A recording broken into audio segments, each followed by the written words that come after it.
The evidence is irrefutable. Therefore, this court finds Mr. Ethan Hayes to be a reckless and fundamentally unstable guardian.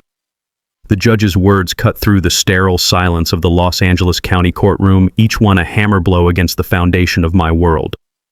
I sat there frozen in a suit that felt like a costume from a life I no longer lived.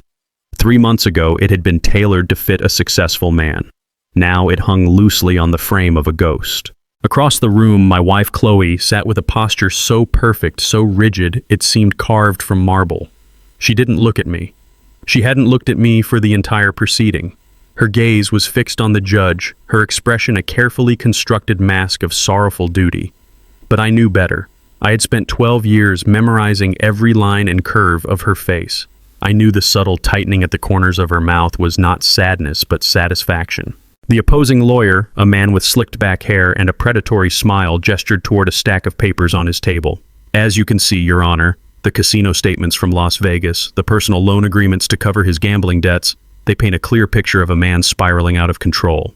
My mind screamed, Las Vegas. I had been to Las Vegas exactly once in my life for a financial analysts conference 3 years ago. I spent the entire time in breakout sessions and networking events. The only gamble I ever took was on a slot machine with a $20 bill just to say I did it. I lost, laughed, and walked away.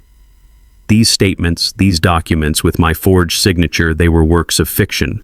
A cruel, elaborate lie designed to dismantle me piece by piece. I looked at my own court-appointed lawyer, a tired man who had already accepted defeat before the trial even began. He just gave me a helpless shrug. I tried to catch Chloe's eye, sending a silent plea across the chasm that had opened between us. Please, Chloe, tell them. Tell them this is a mistake. Tell them the man they are describing isn't me. But she remained a statue, a beautiful cold stranger wearing my wife's face. The woman I fell in love with, the woman who held my hand while our son Noah was born, the woman who cried with joy when our daughter Lily took her first steps, she was gone. In her place was this calculating architect of my ruin. The judge adjusted her glasses and continued, her voice devoid of any emotion. In light of these findings and with the children's best interests as the primary concern, the court hereby awards full and sole custody of Noah Hayes and Lily Hayes to their mother, Ms. Chloe Hayes. The air left my lungs in a single silent gasp. Noah. Lily. My heart, my entire reason for being. A wave of nausea washed over me as I pictured their faces. Noah's serious little frown when he was concentrating on his Legos. Lily's bright, infectious laugh that could fill an entire house. The thought of not being there to tuck them in at night, of not being there to help with homework or to cheer them on at soccer practice, it was a physical pain, sharper than any knife. They were my world, and that world had just been stolen from me. But the judge was not finished. She was methodically stripping away every layer of my life. The family residence at 18 Archer Drive to ensure a stable living environment for the children will be granted to Ms. Hayes. The house. The place where I had painted Noah's room blue and Lily's room yellow. The backyard where I had pushed them on the swings. It was no longer my home. It was just a property, an asset to be transferred. Furthermore, all joint marital assets, including savings accounts, investment portfolios, and retirement funds, are to be liquidated and transferred to Ms. Hayes to compensate for the significant financial damages and debts incurred by Mr. Hayes's irresponsible behavior. My future. The security I had worked my entire adult life to build for my family, for our family, vanished. I was no longer just a father without his children. I was a man with nothing. A blank slate at 34 years old with no home, no money, and a reputation destroyed by lies I could not fight. This hearing is concluded. The gavel fell. The sharp, definitive crack echoed in the silent room. It was the sound of my life breaking. It was the sound of the end. Chloe stood up, smoothed down her dress, and shared a brief, triumphant smile with her lawyer. Then, without a single backward glance, she walked out of the courtroom, leaving me to drown in the wreckage she had created. I just sat there, unable to move, a man erased. I walked out of the courthouse and into the blinding California sun. The heat was oppressive, a physical weight that mirrored the crushing pressure in my chest. The world outside was brutally normal. Cars rushed by on the street. People walked on the sidewalk, chatting on their phones. Everything was moving, living, breathing. Everything except me. I felt like I had stepped out of my own life and was now just a ghost watching the world continue on without me. Across the shimmering asphalt of the parking lot, I saw her. Chloe was standing next to a pristine white Mercedes, the one I had bought for her last anniversary. Her lawyer, a man named Peterson, was beside her holding a leather briefcase and looking immensely pleased with himself. He said something and Chloe laughed. It wasn't a real laugh, it was a short, sharp sound, a brittle piece of glass. The sight of that smile, that triumphant little expression on her face, sent a surge of adrenaline through my veins, overriding the numbness. I couldn't just let her go. I couldn't let this be the end. I needed an answer. I needed to understand why.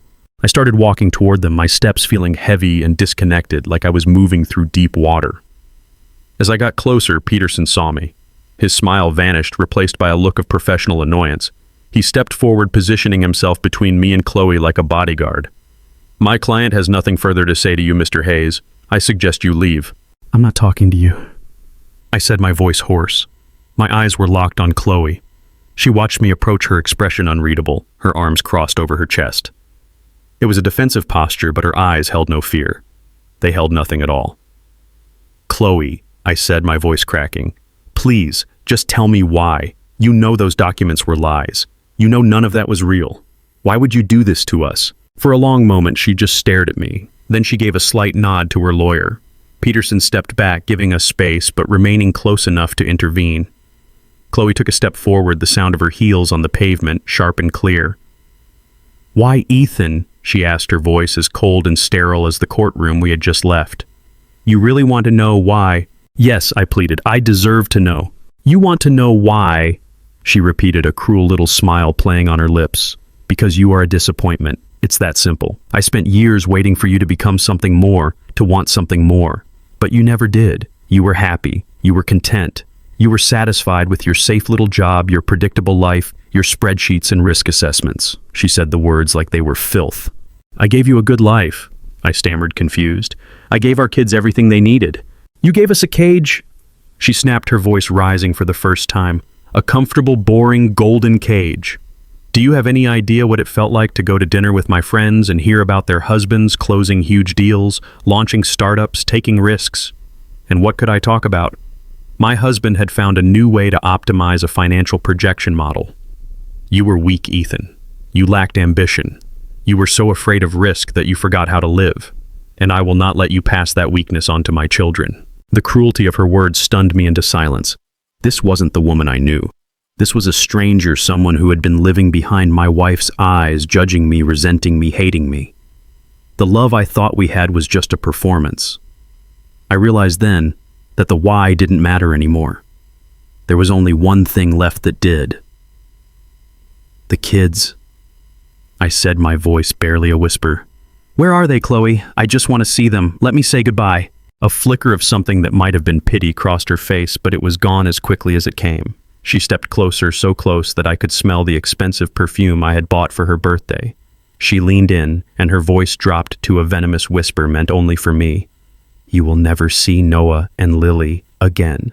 She hissed, each word a perfectly aimed dagger.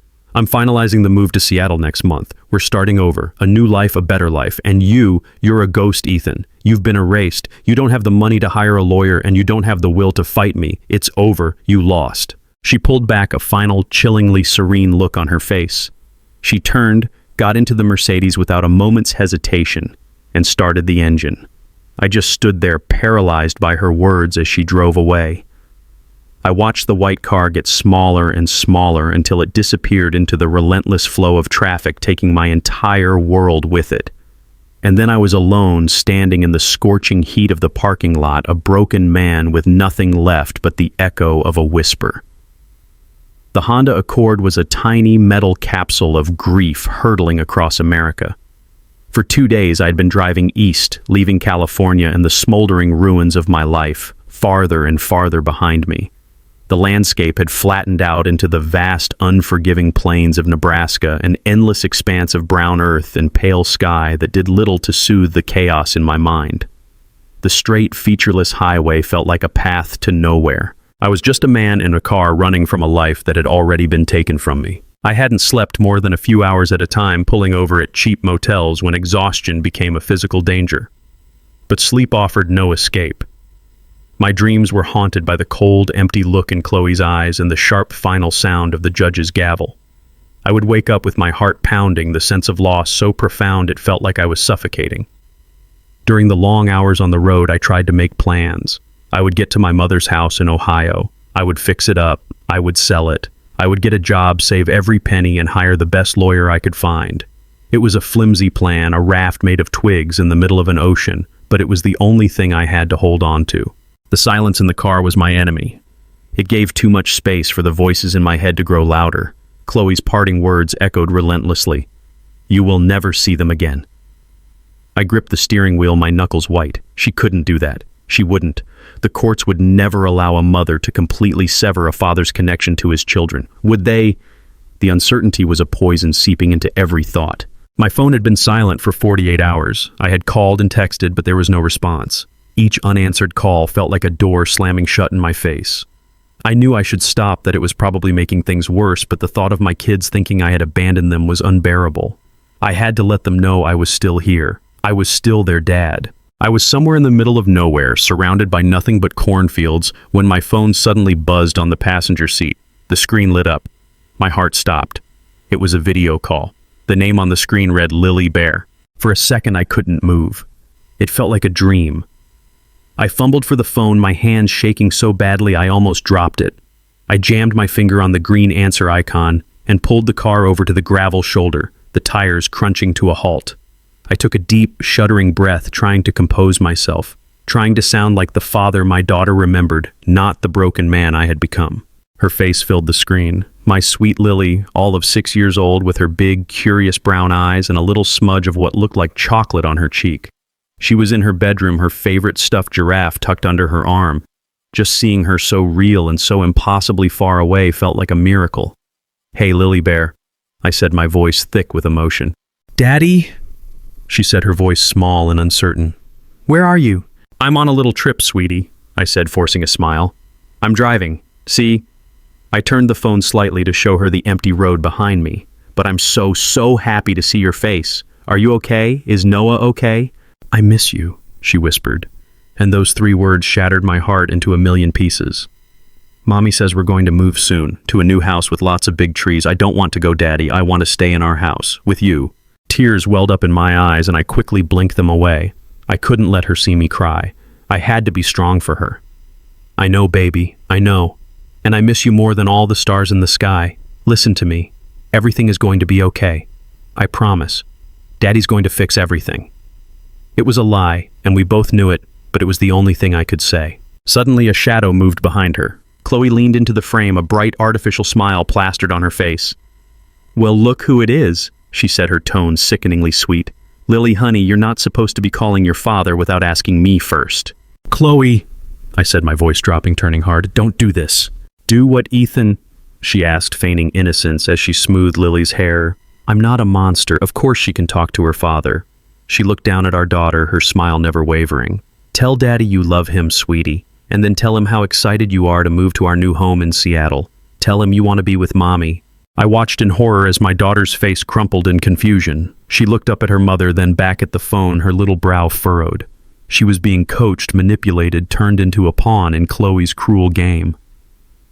I love you, Daddy," Lily stammered, her eyes filling with tears. And I want to be with Mommy. In the new house." She recited the words like a hostage reading a script. "Stop it, Chloe!" I yelled into the phone, my voice raw with rage and pain. "You're hurting her. Can't you see what you're doing?" The fake smile on Chloe's face finally vanished, replaced by the cold, hard mask I had seen in the courtroom. "I'm teaching her to be strong," she said, her voice low and dangerous. "I'm teaching her to choose the winning side, something you know nothing about. This is the last time you will speak to them, Ethan. Do you understand me? Don't call again. Don't try to find us. We are starting over, and in our new life you don't exist." "Mommy, I want to talk to Daddy some more," Lily sobbed, reaching for the phone. Chloe pulled the phone away.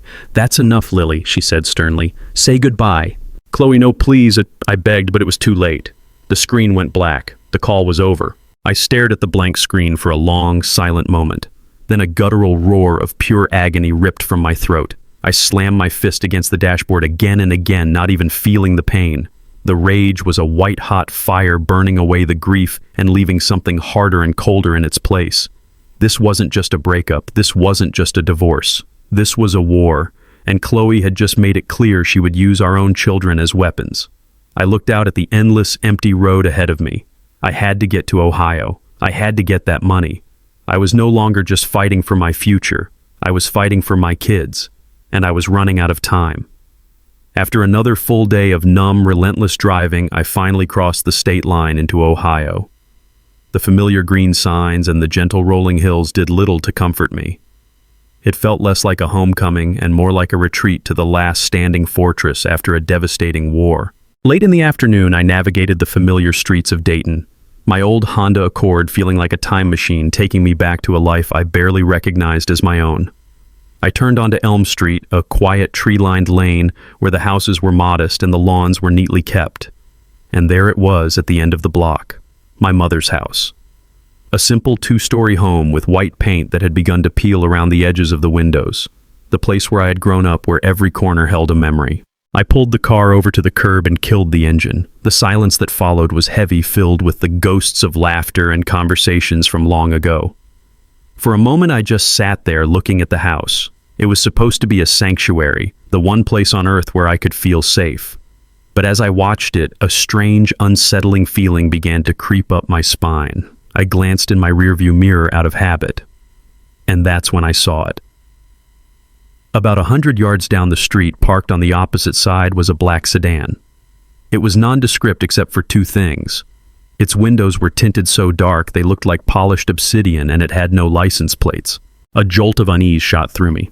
I was almost certain I had seen that same car at a gas station back in Illinois. At the time, I had dismissed it as a coincidence. But seeing it here on this quiet suburban street felt different. It felt wrong. I told myself I was being paranoid, that the stress and lack of sleep were making me see threats where there were none. I got out of my car, the old metal groaning in protest. As my feet hit the pavement, I heard the soft rumble of an engine starting.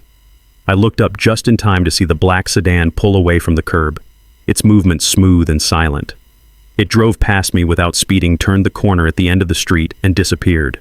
The feeling of being watched was so intense it was like a physical touch on the back of my neck. Shaking off the feeling, I walked up the path to the front door. The key my mother had given me years ago, the one I kept on my keyring for reasons I never fully understood, slid into the lock with a familiar click. I stepped inside. The air was still and thick with the scent of old books and dried lavender, the smell I would forever associate with my mother, Margaret. The furniture was draped in white sheets, making the room look like a gallery of ghosts. A fine layer of dust covered every surface, a testament to the 2 years the house had stood empty. The silence was absolute. It was the silence of a place that had been forgotten by time. As the sun began to set, the house grew darker. I flipped a light switch in the hallway out of habit. Nothing happened. I tried another one in the living room. Still nothing. The power was out. I sighed, assuming the bills hadn't been paid since my mother's passing. It was another problem to add to my ever-growing list. I pulled out my phone, its battery now dangerously low, and turned on the flashlight. The narrow beam cut through the gloom, casting long, distorted shadows that seemed to dance at the edge of my vision. I needed to check this breaker box. I knew it was in the basement. I opened the door that led downstairs, and a wave of cool, damp air washed over me. I descended the creaky wooden steps, my phone's light bouncing off the cold concrete walls.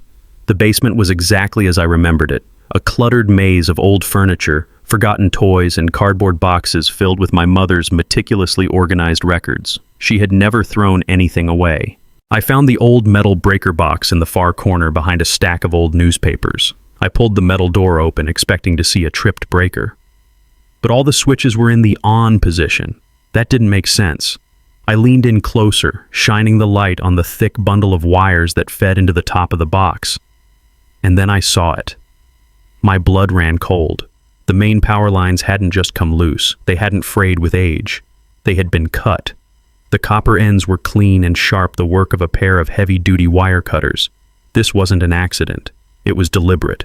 A new, more potent kind of fear took hold of me, sharp and electrifying. The black sedan, the feeling of being watched. And now this. Someone had been here. They had been inside this house. And they had done this for a reason. This wasn't a sanctuary. It was a trap. My mind raced. Was this Chloe's doing? It seemed insane. She had already won. She had everything. Why would she send someone all the way to Ohio to cut the power in an old house? It didn't add up. This felt like something else, something darker and more dangerous. My heart was hammering against my ribs. I started scanning the basement with my flashlight, no longer looking for a breaker box, but for any other sign of intrusion. The small basement windows were high on the walls, covered in grime, but they were locked from the inside. Nothing else seemed out of place. It was just a normal, cluttered basement. Then my light fell upon the old brick fireplace tucked away in the corner. It hadn't been used in decades, and it was partially blocked by a few heavy boxes of my mother's books. But it wasn't the fireplace itself that caught my eye. It was the floor in front of it. The concrete was covered in a thick layer of dust, except for two long parallel lines that ran from the base of the fireplace out onto the floor. They were scratches, fresh scratches. They cut clean through the grime, revealing the lighter gray of the concrete beneath. It looked exactly like something incredibly heavy had been dragged away from the wall and then pushed back into place. I knelt down, my fingers tracing the rough lines. My mother was a small woman. Even in her prime, she couldn't have moved this massive brick structure an inch. And these marks were not 2 years old. They were recent, very recent. The dust hadn't even had time to settle back into them. I stood up and stared at the fireplace. It was no longer just a piece of my childhood. It was a secret. The person who cut the power, the person who had been in this house, they weren't here for a random act of vandalism. They were looking for something, and they thought it was hidden here, behind these bricks. A new feeling began to burn through the fear. It was a hot, fierce wave of determination. I didn't know what was happening, but I knew I was no longer a passive victim in my own life. I had stumbled into something my mother had hidden away, and I was going to find out what it was. I had to move the fireplace. A wave of adrenaline, cold and sharp, cut through my exhaustion. I didn't know what was behind that fireplace, but I knew it was the reason someone had been in this house. It was the reason the power was cut. It was a secret my quiet, unassuming mother had kept hidden from the world, and I was closer to it than I had ever been. I had to see what it was. First, I had to move the boxes of books my mother had stacked in front of it. They were heavier than they looked, filled with old encyclopedias and hardcover classics. I grunted and strained, sliding them one by one across the dusty concrete floor, my back screaming in protest. The effort left me breathing heavily, sweat stinging my eyes in the humid basement air. With the area cleared, I faced the fireplace itself. It was an old, solid brick monolith, probably weighing half a ton. It was cold to the touch, a relic from a time long before central heating. I found a solid handhold on one side, braced my feet against the floor, and pushed with everything I had. It was like trying to move a mountain. The brick didn't budge, not even a millimeter. Frustration and despair began to bubble up inside me. I was so close, yet this inanimate object stood between me and the answers I desperately needed. I refused to be defeated. I took a moment regulating my breathing, remembering a technique for lifting heavy objects from a long-forgotten gym class. Use your legs, not your back. I positioned myself differently, getting lower to the ground, putting my shoulder into the rough brick. I took a deep breath and pushed again, not with a sudden burst, but with a steady, relentless pressure. For a few agonizing seconds, nothing happened. Then I heard it. A low grating groan as the base of the fireplace scraped against the concrete. It had moved, maybe only an inch, but it had moved. A surge of renewed energy shot through me. I kept pushing my muscles, burning my lungs on fire. The sound of stone grinding on stone was deafening in the silence of the basement. Inch by painful inch, I wrestled the massive structure away from the wall. The smell of old mortar and damp earth filled the air. After what felt like an eternity, I had created a gap of about 2 feet, enough to squeeze behind it. I collapsed against a stack of old boxes, my body trembling with exertion, my breath coming in ragged gasps. When I finally caught my breath, I retrieved my phone and aimed its weak light into the space I had created. And there it was. Not a hidden compartment or a loose brick, but something far more deliberate, far more shocking. Set flush into the concrete wall was a square black metal door, a safe. It was old, with a single dial combination lock and a stiff-looking turn handle. My mother, Margaret Hayes, the woman who organized her spice rack alphabetically, had a secret safe hidden in her basement. The reality of it was so bizarre, so completely out of character, that for a moment I just stared, my mind struggling to connect the woman I knew with the object in front of me. I scrambled into the gap and ran my fingers over the cold metal. It was real. I grabbed the handle and pulled, but it was locked solid. Of course it was. I turned my attention to the dial. I needed a combination. My mind raced, sifting through a lifetime of memories, searching for a sequence of numbers that might have been important to her. Her birthday, I tried it. Nothing. Our old house address? Nothing. The date she married my father? Still nothing. The date he died. The dial spun uselessly in my hand. I felt a fresh wave of despair.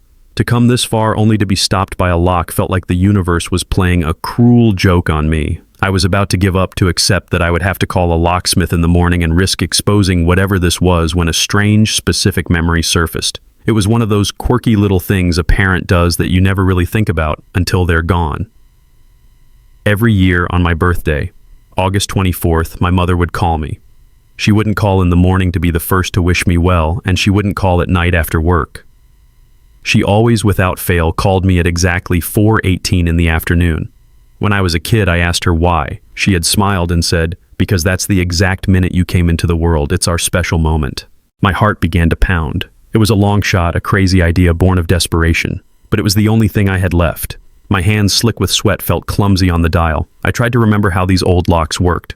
Turn right past the first number twice, then left past the second number once, then right to the final number. I decided to try my birth date first, just the day and month and year. August 24th, 1989. I carefully turned the dial. 24, 8, 89.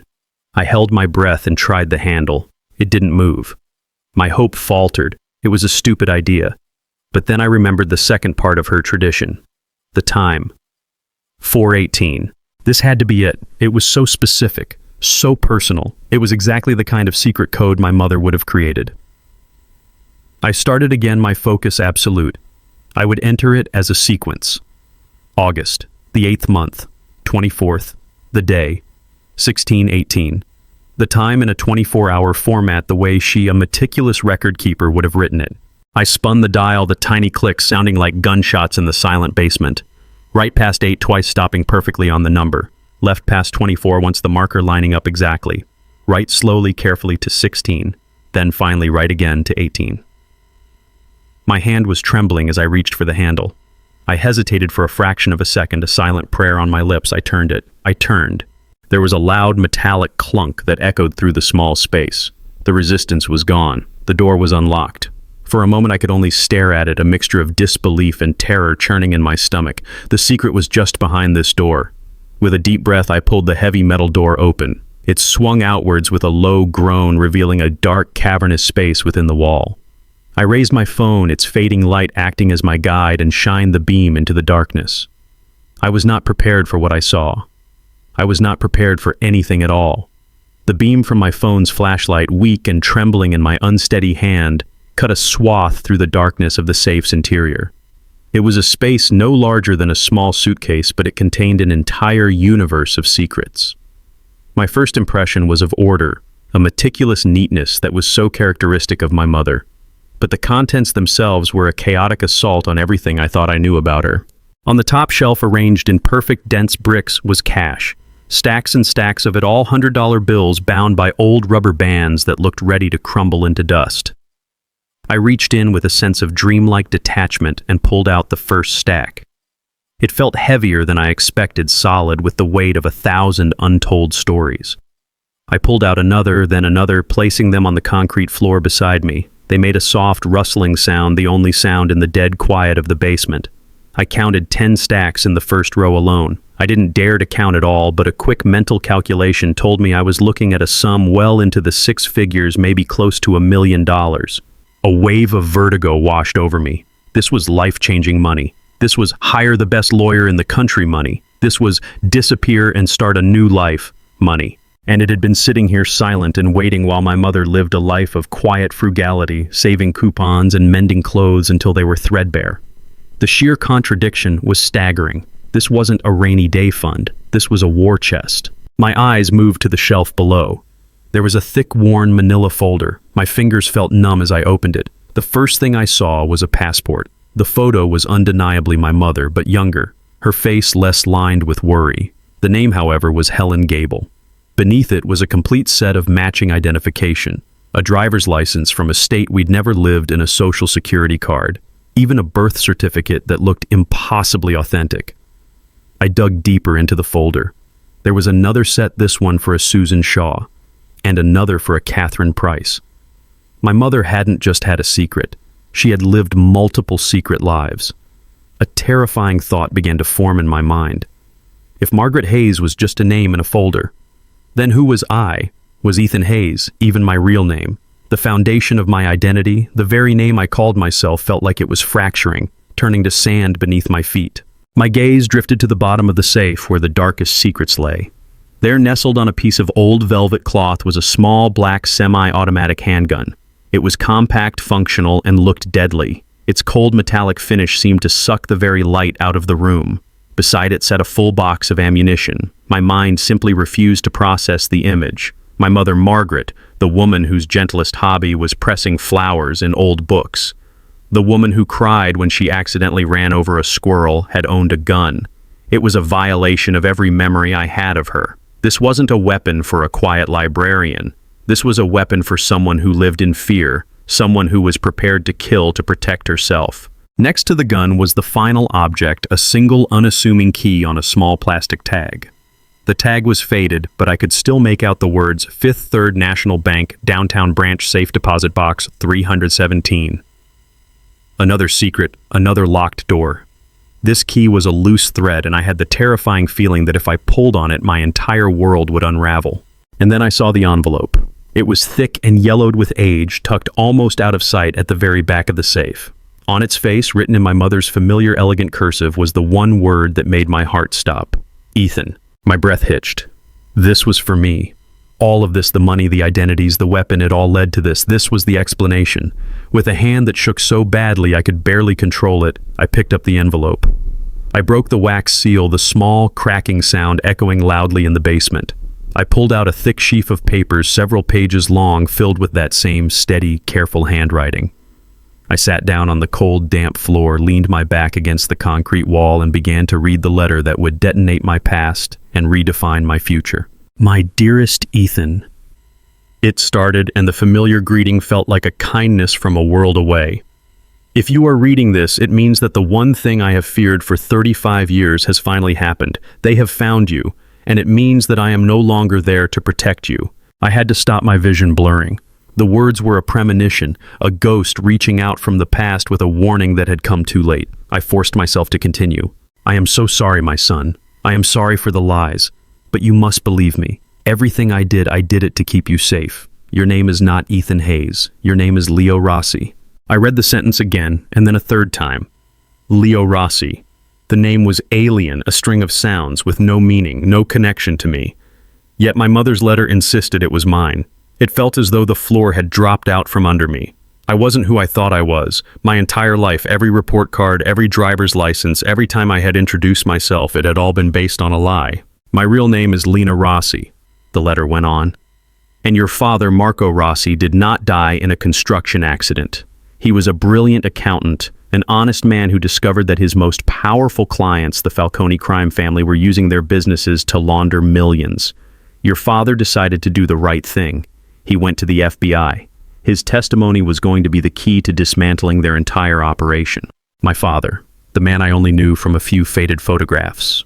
He wasn't a construction worker who had suffered a tragic accident. He was a witness, a hero. And his enemies had a name, the Falcone family. The name sounded like something from a movie, but my mother's letter made it terrifyingly real. But they found out. The night before he was scheduled to testify, they came to our home. They killed him, Ethan. They murdered your father in our driveway. I saw it happen. You were only 2 years old. They would have killed us both. A strangled sob escaped my lips. A deep, primal grief for a father I never knew, and for a mother who had carried this horrific secret alone for her entire life washed over me. The abstract tragedy of my childhood was now a brutal, violent crime scene. The government put us into the witness protection program. We became Margaret and Ethan Hayes. They erased our past and moved us to this quiet town. I built a fortress of lies around us, and for a long time it kept you safe. Witness protection. The pieces were falling into place with sickening speed. The fake IDs, the cash, the gun, it all made a terrible kind of sense. And then came the part of the letter that would wound me more than anything else. I don't know how they found you, my son, but I know how they operate. They would dismantle your life from the inside out. They would find your weaknesses and exploit them. And your wife, Chloe, Oh, Ethan, I am so sorry. If they found you, it is almost certain that they got to her. A woman with her ambition and her resentments. She would have been the perfect tool for them. The divorce, the fake evidence, the lies. It was all a strategy, a carefully planned attack to break you down and force you back to this house, the one place they believed the evidence might be hidden. The letter slipped from my fingers. Chloe. The personal betrayal that had shattered my heart was now something infinitely more sinister. She hadn't just left me. She had been turned against me. She was a weapon used by my father's murderers to finish the job. The pain was unbearable, a white-hot agony of betrayal on a scale I couldn't comprehend. I wasn't just a failed husband. I was the final target in a decades-long vendetta. With trembling hands, I picked up the final page. You are in terrible danger, but you are not weak. You are your father's son. The key opens a safe deposit box. Inside is every piece of evidence your father collected. It is your only weapon. My advice is to take the money and run. Disappear. But there is another option. You can finish what your father started. In this envelope, you will find the number of U.S. Marshal David Chen. He was our original contact. If he is still alive, he is the only person you can trust. Whatever you choose, know that I have always loved you. Survive, Leo. Just survive. I sat in the darkness of my mother's basement, a ghost in the ruins of a life that was never truly mine. My name was Leo Rossi. My father had been murdered, and the woman I loved had conspired with his killers to destroy me. Everything I was, everything I had been, was gone, and in its place was a terrible, terrifying new reality. I was not a victim. I was a target. I sat on the cold concrete floor, the letter resting in my lap, a fragile piece of paper that had completely demolished the 34-year-old life of Ethan Hayes and given birth to the 2-year-old ghost of Leo Rossi. My mind was a raging storm of grief, betrayal, and a profound, disorienting loss of self. Every memory I had, every milestone, every laugh, every tear, was now tainted a scene in a play where I was the only actor who didn't know the script. My father's face, a smiling ghost in a faded photograph, was now the face of a murdered hero. My mother, the quiet pillar of my life, was a guardian living a 35-year lie. And Chloe, my Chloe, was a weapon, a tool used by my family's killers. The pain was a living entity, a physical weight that pressed down on my chest, making it hard to breathe. I was adrift in an ocean of lies with no land in sight. And in that moment of absolute soul-crushing despair, I heard it. Creak! The sound came from directly above me, the floorboards of the living room. It was a faint, furtive noise, the sound of old wood groaning under a weight it was not accustomed to. My entire body went rigid, every muscle tensed. My grief, my confusion, all of it vanished in a flash, replaced by a single primal instinct that screamed one word: danger. My first thought was a desperate, rational one. It's an old house.